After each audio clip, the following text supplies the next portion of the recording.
محترمو مسلمانانو کتونکو مونږ تاسو ټولو ته معلومه را زموږ د ملک او د وطن کې کال په کال باندې دینی اجتماعات کیږي او غټې اجتماعګانې زموږ هغه درې وي او بیا د ټول نه غټه اجتماع د ټولې دنیا په سطح باندې عالمي اجتماع هغه د ریون اجتماع ده.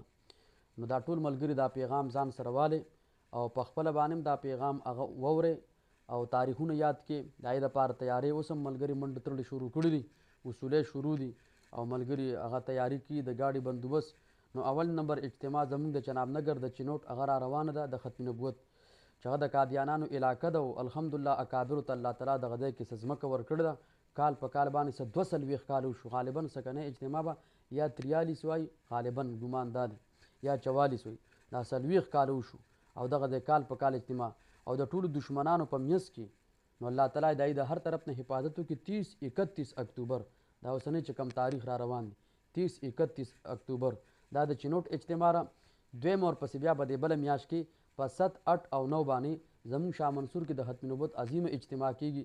د حضرت شیخ اعزاز الحق صاحب دامت برکاتهم زموږ استاد محترم پیر او مرشد هم دی، د هغې زیر سرپرستی کې به کیږي. نو دا خو د خپلې علاقې ده چې نوجوانان او مشران ټول دې تړل شو. د چینوټی کې خیر د نوجوانان کوشش ډېر وکړي، هغه ځای لږ تنګ دی نو مشرانو ته بیا تکلیف وي.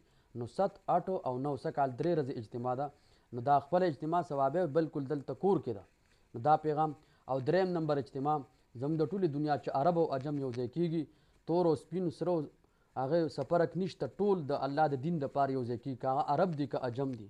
او دا واحد یو محنت دی دعوت او تبلیغ چې دی کې 4 واړه مسالک هغه یو ځای کیږي، که هغه احناف دي، شوافق دي، خنابله دي، موالک دي. الحمدلله ټولې دنیا کې یو عظیم انقلاب دی. 14 15 او 16 تاریخ دی.